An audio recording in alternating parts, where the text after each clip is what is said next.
Today we're introducing the subscription coffee for the month of September, a beautiful flavor-packed Kenyan coffee.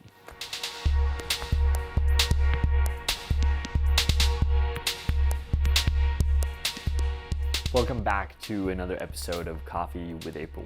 This time we're going to walk you through the subscription coffee for the month of September.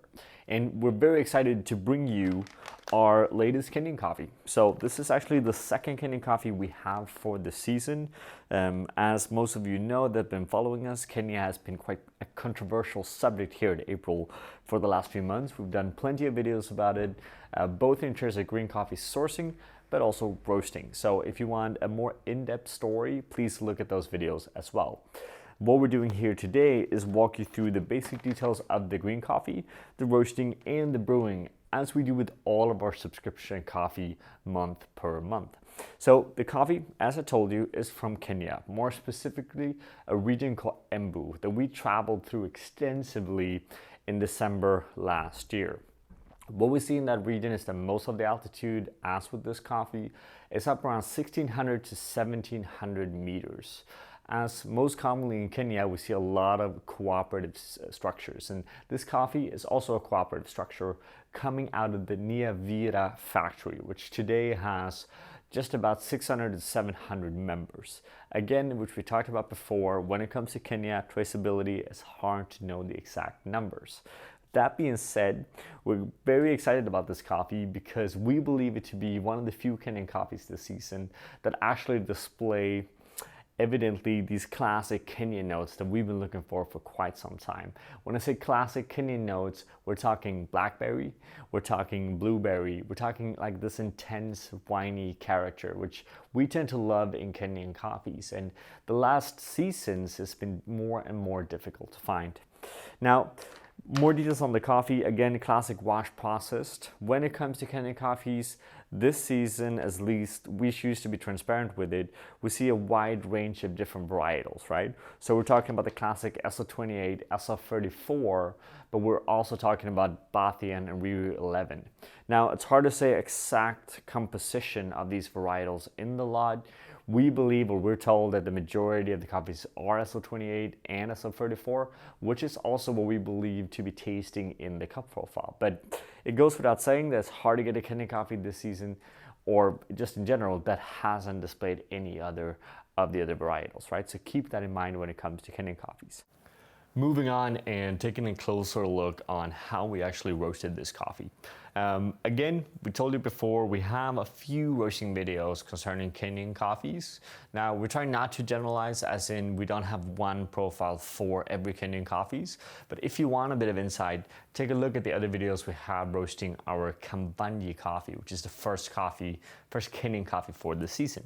Now, some simple notes here. The total roast time is 10 minutes and 42 seconds. The time after first crack is 55 seconds. Now, this is, for some of you, quite a short time, and indeed a bit shorter than what we're used to here at April as well. But this coffee is really flavor intense and quite bold and sweet, meaning we can actually justify roasting this a tiny bit lighter, a tiny bit faster than what we're used to, and still get these really, really interesting flavor notes.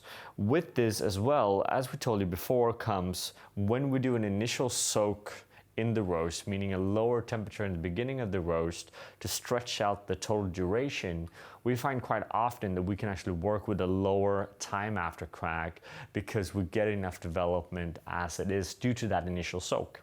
Now, the end temperature here is 206.1, also on the lower side when it comes to our coffees. And again, it goes without saying that this is because this coffee is already picking up enough development. So if we look at the color reading, we're actually going to end up similar to where we are. We just need to use different numbers to end up there. Now, brewing this coffee. As always, when we do our subscription coffees, we're working with the April brewer. We're switching up the brew a tiny bit here, again, because we have a slightly different flavored or tactile structure in this coffee than what we are used to. So what we're going to do is that we're going to use less coffee. So we're using 12 grams of coffee for a total of 200 grams of water. Now, this is basically down dosing about 1 gram from what we're used to. And we do this again because this coffee already have an inherent heaviness and very intense flavor structure in the coffee. Plus, it's filled with a lot of good stuff. And when a coffee is filled with a lot of good stuff, what you want to do is you want to extract as much as you can of it. And working with a larger ratio allows us to simply extract more out of the coffee. Because of that, we're also going a tiny bit finer on the grind size. You find that most of our recipes are at 34 using a Comandante grinder. And here now we're actually down at 28. So that's a tiny finer core size than what we're used to. And in our world, quite fine. And we should reference just in general that the Comandante settings that we have is based on our experience with it. We respect and understand that a lot of you are brewing with a different range of grind size that we do. We're always quite coarse, we never quite fine, which is why sometimes the numbers that we're referencing can be a bit confusing for you, but it makes a lot of sense for us. So again, 28 on a standard dial Comandante for this recipe. And as custom to April, using the April brewer, we have 2 pours, right?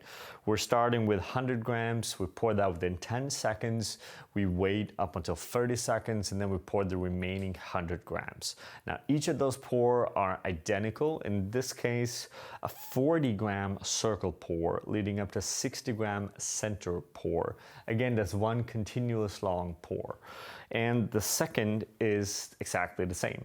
But we're looking here in terms of brew time, because we have a slightly lower dose, slightly different grind size, you're gonna see a different flow rate as well. So we're gonna have a faster total brew time than what we're used to. So we're gonna be here about 240 in total.